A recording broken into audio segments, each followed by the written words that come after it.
October 16th. So much has happened. There is so much to remember and record, and so much I do not think I want to tell my mother. Perhaps I will keep these letters to myself after all. The natives think we are angels from God.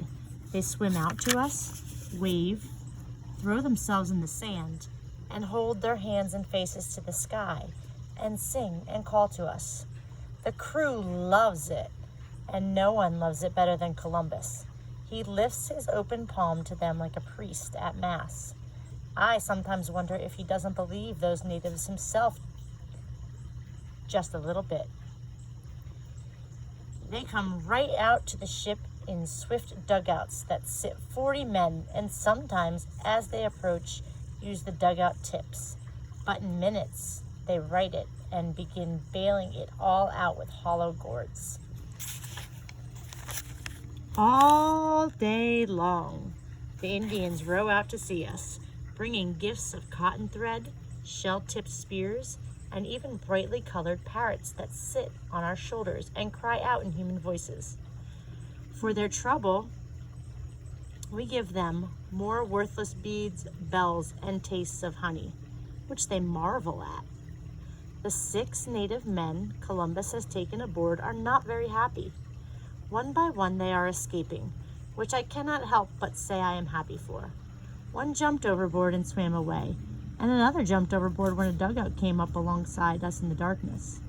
Some of the crews seized another man coming alongside in a dugout and forced him on board. Columbus tried to convince him of our good intentions through sign language and broken words and more gifts of glass beads and junk, and the man rowed back to some people on the shore. They stood talking to each other and pointing at our ship. Columbus smiled and was convinced they know we are from God. Me, I'm not so sure they will believe it for much longer. October 23rd. I do not like all the parrots that are on board now.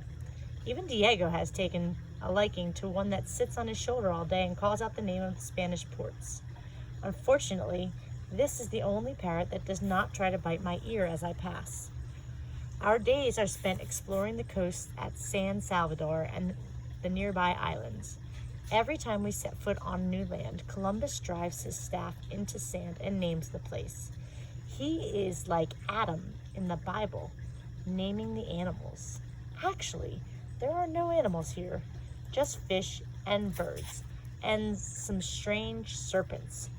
One day I saw what I thought was a snake with snake-like skin, and when I drew close, it rose up on feet and walked away. Birds are everywhere, and the water is so clear and blue that when you look down into it, you can see the fish swimming through the waters, fish as colorful as the birds. And the natives will do anything for us, from carrying our water to trading their few possessions for pieces of broken glass. I traded a small bowl for a spear that had a seashell as its tip and carvings down its shaft. I'll take it home to my mother. Once I was walking with the captain through a village when we met a man wearing nothing but a string about his waist and a plug in his nose that was clearly made of gold. The captain stared and stared at it. In signs, he asked the man for it, even offering his belt in exchange, but the man waved his hands at us in refusal. I was glad the captain did not force the matter. As we walked away, he whispered to me, "Did you see? There was Japanese writing on that piece of gold. We must be close to Japan." So in the morning, we set sail for Japan. October 29th. The wind was so slight that Columbus put up every sail we had. The main course with her 2 bonnets, the main topsail, the forecourse, spirit sail, under the bowsprit, lateen mizzen, and even a Bonaventure mizzen on the poop as we approached a new island at dark. We had to strip to bare poles for fear of sailing wildly into a reef or shores that are invisible to us. At dawn, we could see the lush palm trees, and when we rowed ashore, we saw the large huts where many families lived together. We saw their fishing nets woven from palm threads and fish hooks and harpoons made of bones, and some of the crew tried something quite bizarre. The natives showed them tabacos.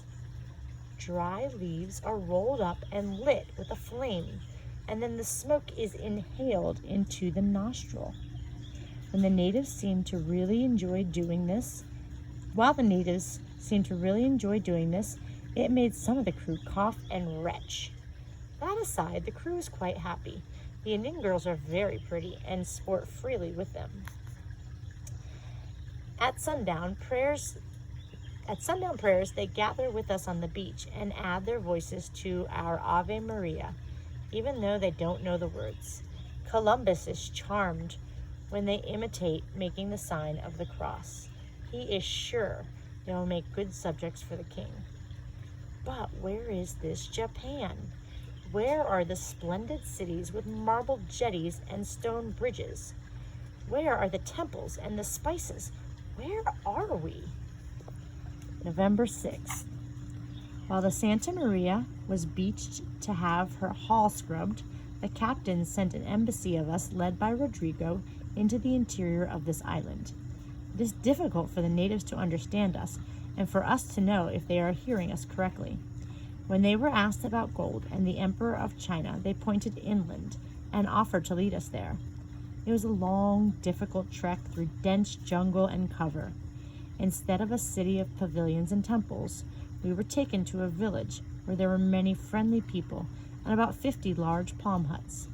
These people, too, thought we were angels from God, and after feeding us and letting us sit in a special chair, a strange carved seat with legs and arms, a tail and a face, they wanted the women and children to kiss our hands and feet. I did not let them do this to me. I am too young for such honors. Rodrigo is too old for such honors, and if I were to admit the truth, there is no one in our embassy worthy of such adoration. I couldn't wait to get back to the Santa Maria. When we finally returned, she was in the water again, but hardly a haven for me from seeing things that make me uncomfortable. While we were gone, 5 more young native men were detained, and word is that they will be converted and taken back to Spain as servants.